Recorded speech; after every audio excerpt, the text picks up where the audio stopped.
ओम शांति। आज 3 दिसंबर 2022 के बाबा के अनमोल मधुर महावाक्य सुनेंगे। आज गीता जयंती है।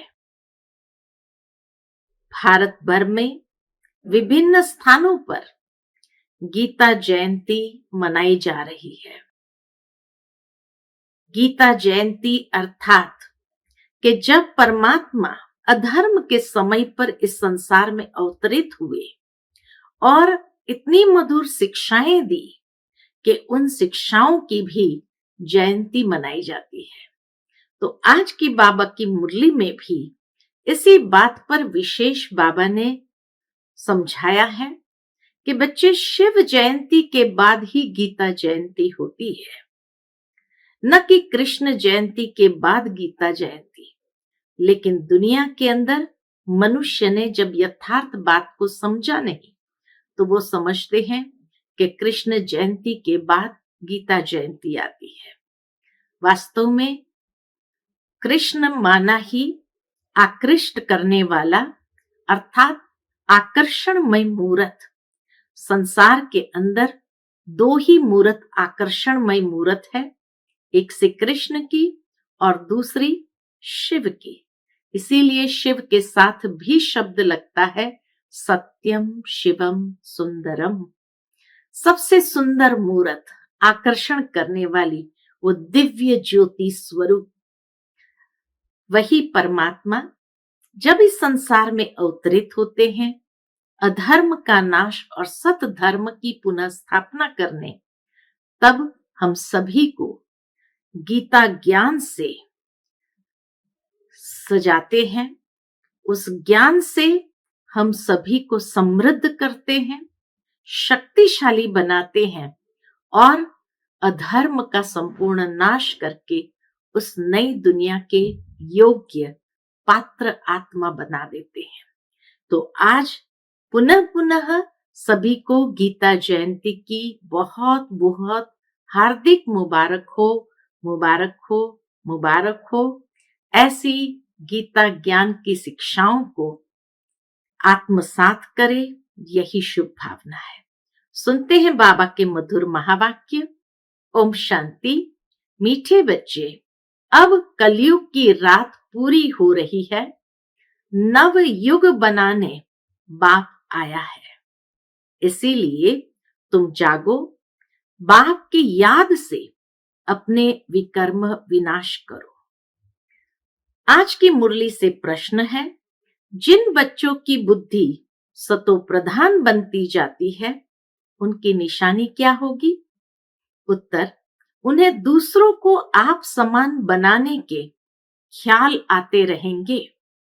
वह अपना और दूसरों का कल्याण करने की युक्तियां रचते रहेंगे, दिन रात सर्विस में लगे रहेंगे। दूसरा प्रश्न है, तुम बच्चों को बड़े ते बड़ी कौन सी कारोबार मिली हुई है? उत्तर, सारी दुनिया को बाप का परिचय देने की कारोबार बहुत बड़ी है। कोई भी आत्मा बाप के परिचय बिना रह न जाए। रात दिन चिंतन चलता रहे कि कैसे किसको समझाएं, शंख ध्वनि करे। आज की मुरली से पहले गीत बजा है, जाग सजनिया जाग, अब नवयुग आया रे। ओम शांति। यह किसने जगाया? सजनी कहने वाला कौन है? बच्चे जो समझते हैं कि बेहद का बाप एक ही है, जिसका असली नाम शिव है। बाकी जो अनेक नाम रखे हैं वह सब है भक्ति मार्ग के। राइट नाम एक ही शिव है। जयंती भी मनाते हैं, वह हो गई परमात्मा जयंती। वह हो गई परमात्मा जयंती। गाते भी है निराकार शिव जयंती। आत्मा को जब शरीर मिलता है तब उस शरीर का नाम पड़ता है और शिव तो आत्मा का ही नाम है। उसको कहा जाता है सुप्रीम सोल।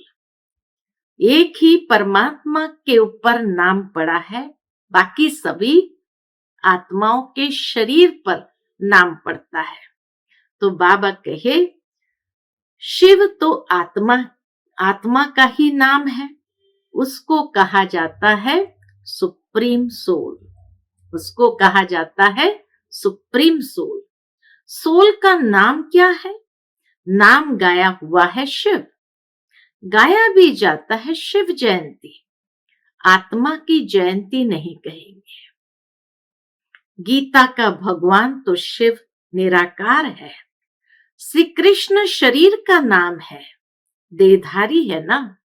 यह तो शिव बाबा ही आकर सजनियों को जगाते हैं और अपनी पहचान भी देते हैं कि मैं आया हूं नई दुनिया बनाने। अब माम एकम याद करो, माया पर जीत पानी है। बाबा को कहते भी है पतित पावन। देवताएं जो पावन थे अभी पतित बने हैं, इसलिए सभी पुकारते हैं कि हे पतित पावन आओ, आकर हमें लिबरेट करो। किससे? माया रावण से अथवा शैतान से। मनुष्य को यह समझ में ही नहीं आता है कि अभी चलना है। नव युग सतयुग अब आया कि आया। गीत में भी कहते हैं नव युग, वह है पवित्र दुनिया। बाप आते ही है पतितों को पावन बनाने के लिए। नई दुनिया को नया युग अथवा सतयुग कहा जाता है। यह है कलयुग पुरानी दुनिया। कुंभकर्ण की नींद में सब सोए हुए हैं, उनको आकर जगाते हैं। माया ने अज्ञान अंधकार की रात में सबको सुला दिया है। अब बाप कहते हैं, बच्चे कुंभकर्ण की नींद से जागो। अभी इस पुरानी दुनिया का अंत है। मौत सामने खड़ा हुआ है। अब रात पूरी होती है, दिन आना है, इसीलिए तुम जागो। तुम समझते हो बाबा आया हुआ है। हम भी घोर अंधियारे में सोए पड़े थे। अब बाबा आया है रात को दिन बनाने। बाबा कहते हैं, मैं तुम्हारे लिए दिन अर्थात नवयुग बनाने आया हूं। अब मुझे याद करो तो तुम्हारे विकर्म विनाश होंगे, क्योंकि इस समय सब पतित है। सब कहते हैं हमको इस रावण से लिबरेट करो। यह कोई समझते नहीं है कि शैतान का राज्य कब से शुरू होता है। बाप आकर रावण के चंबे से छुड़ाते हैं। कैसे? ये तो बाप ही जब आए तब आकर सुनाए, तब फिर अनुभव से हम किसको समझा सके। सबको नीचे उतरते उतरते पतित बनना ही है। मुझ पतित पावन को आना ही है संगम पर। दुनिया के मनुष्य तो घोर अंधियारे में है। समझते हैं कलयुग की आयु लाखों वर्ष पड़ी है, क्योंकि शास्त्रों में उल्टा लिख दिया है। अब दैवी युग की स्थापना होनी है। दोजक को बहिष्ट बनाने वाला कौन? दोजक को बहिष्ट बनाने वाला बाप ही है। बाप कोई दोजक थोड़ी रचेंगे। बच्चों को अब यह पक्का निश्चय है कि बाबा हमको पढ़ाते हैं, बहुत समय से पढ़ाते रहते हैं। अब त्रिमूर्ति शिव जयंती आने वाली है। लिखना है शिव जयंती सो गीता जयंती। बाबा सिखाते हैं कि लिखना है शिव जयंती सो गीता जयंती। श्री कृष्ण जयंती जब मनाते हैं तब गीता जयंती नहीं मनाते हैं। श्री कृष्ण तो छोटा बच्चा है, जब वह बड़ा हो तब गीता सुनाए। त्रिमूर्ति शिव जयंती माना ही गीता जयंती। शिव बाबा तो आते ही कोई छोटे से बड़ा होने की बात नहीं, सीधा ही गीता ज्ञान उच्चारण करने लगते हैं। त्रिमूर्ति शिव जयंती माना ही गीता जयंती। यह बहुत समझने की बातें हैं।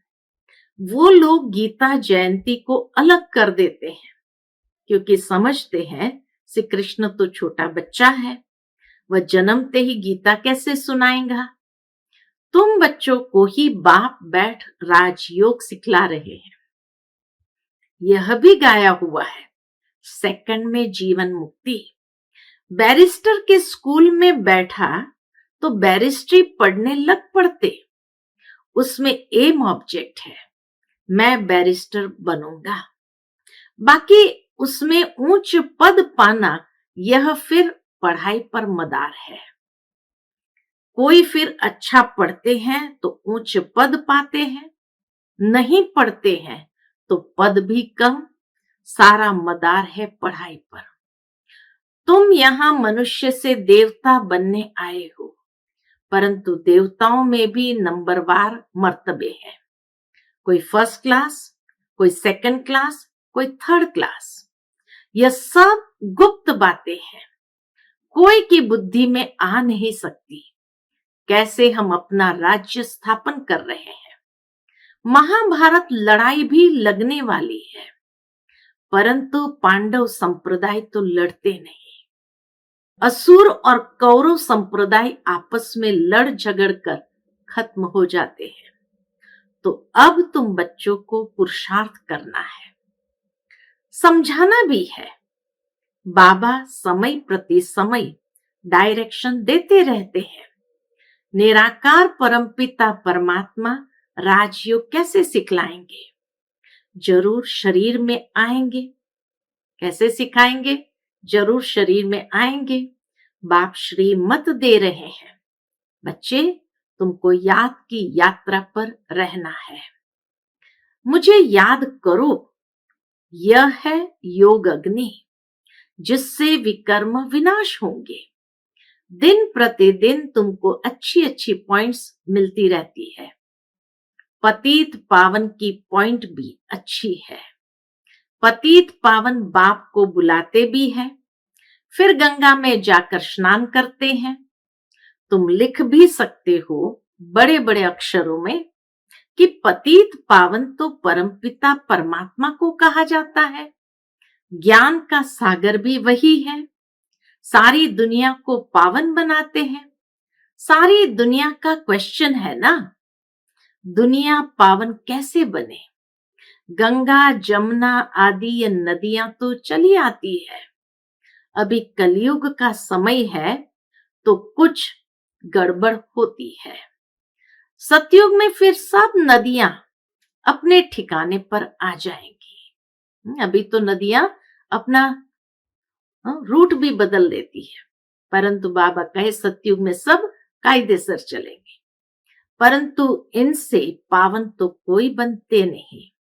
बहुत क्लियर करके समझाना है। पर्चे भी बांटने हैं, वह भी आदमी आदमी देख कर देना है। कितना सूक्ष्म बाबा बताते हैं। पर्चे भी बांटो तो ऐसे नहीं सबको बांटते जाओ, आदमी आदमी देख कर देना है। मुख्य 2-3 पॉइंट्स जरूर समझानी है। वास्तव में इस समय सब पतित विकारी है, सबकी उतरती कला है। गुरु नानक ने भी कहा है कि मूत पलिती कपड़ धोए। भारत को श्रेष्ठाचारी तो बनना ही है, इसको भ्रष्टाचारी कहेंगे। श्रेष्ठाचारी सिर्फ देवताएं हैं। इस समय और कोई बन न सके क्योंकि माया का राज्य है ना। हाँ, बाकी भक्ति का सुख मिलता है। यहाँ रचना भी कोई योग बल से नहीं होती है, विकार से पैदाइश होती है। पहले थोड़े होते हैं, फिर वृद्धि होने से आपस में लड़ते हैं। हर एक को पहले सुख फिर दुख देखना है, ये कायदा है, ये मनुष्य की बात है। सतयुग में मनुष्य सुखी है तो जानवर आदि भी सुखी रहते हैं। तो बाप समझाते हैं ऐसे ऐसे लिखो। त्रिमूर्ति शिव जयंती, सो श्रीमद् भगवत गीता जयंती, फिर समझाना भी है। जो समझते हैं उन्हों की दिल होती है कि ये बातें दूसरों को भी समझाएं। समझाने बिगर वृद्धि कैसे होगी?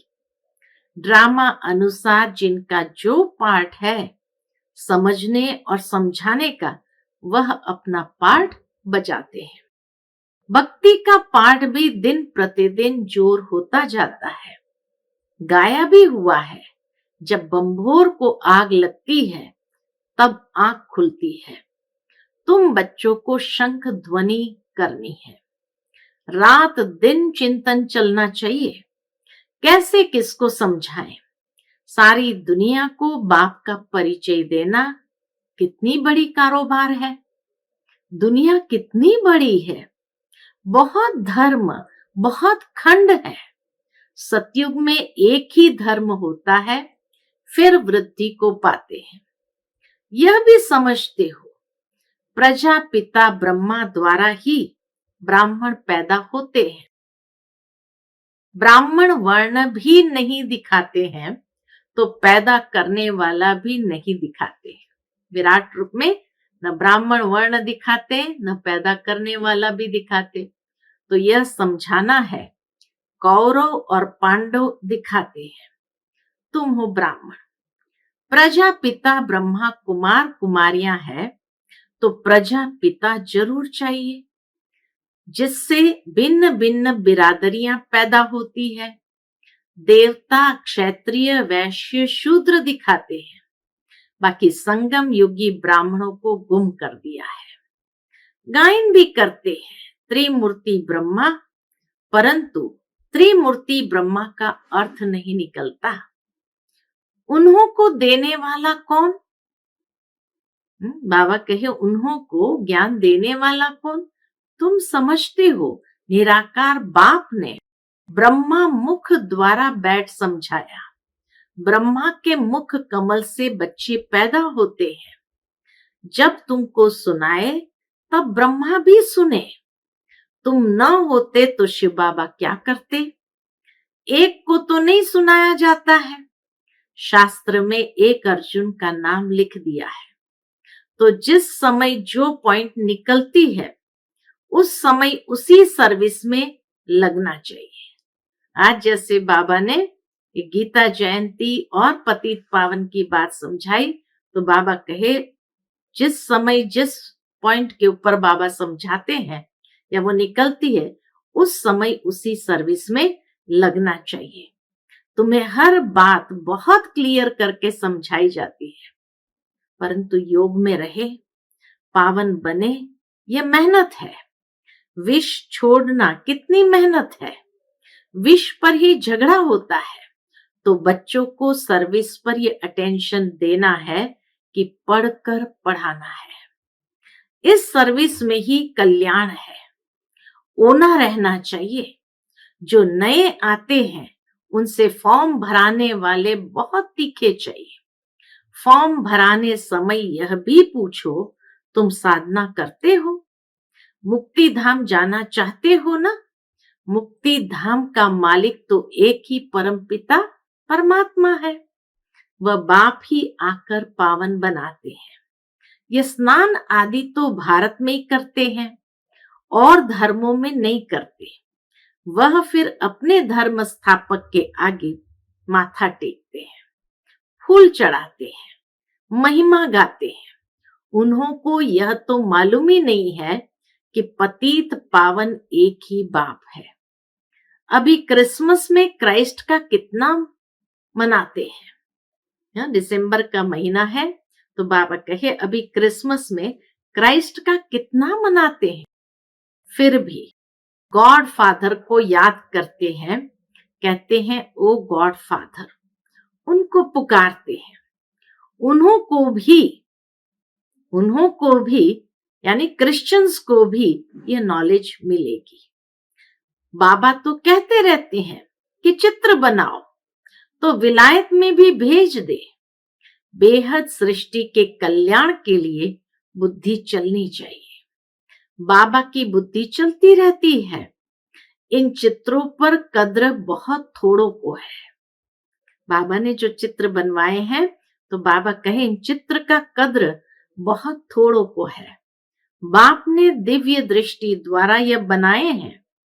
कितना रिगार्ड होना चाहिए। इनसे तो बहुत भारी फर्स्ट क्लास सर्विस होती है, चित्रों से तो बहुत भारी फर्स्ट क्लास सर्विस होती है। ड्रामा अनुसार कोई निकलेंगे जो चित्र आदि बनाएंगे।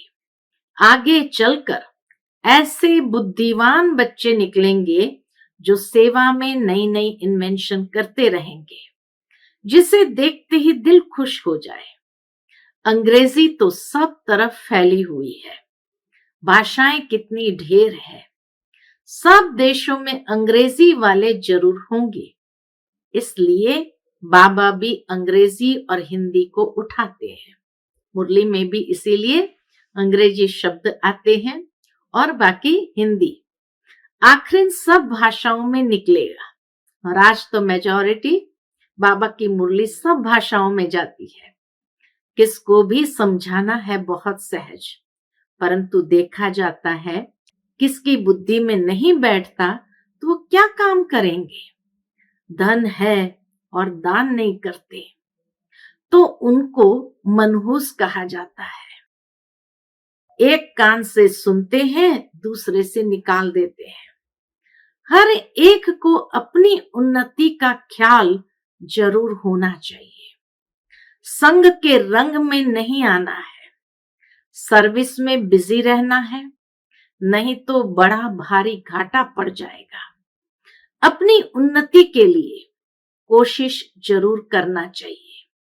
बाबा, मैं जाकर बहुतों को आप समान बनाने की सर्विस करती हूं, ऐसे ऐसे ख्याल आने चाहिए। उनको कहा जाता है सतो प्रधान बुद्धि। तमो प्रधान बुद्धि न अपना न दूसरों का ख्याल करते हैं, उनको बेसमझ कहा जाता है। सतो प्रधान बुद्धि समझदार है, हिसाब किताब भी कोई कोई का बहुत कड़ा रहता है, समझते हुए भी फंसे हुए हैं। इस समय तो रात दिन सर्विस में लगा रहना चाहिए। खुद की ही कमाई है, मुझे बाप से पूरा वर्षा लेना है, नहीं तो कल्प कल्प का घाटा पड़ जाएगा। पहले अपना कल्याण करेंगे, तब दूसरों का भी कर सकेंगे। अच्छा, मीठे मीठे सिकिलदे बच्चों प्रति माता पिता बाप दादा का याद प्यार और गुड मॉर्निंग। रूहानी बाप की रूहानी बच्चों को नमस्ते।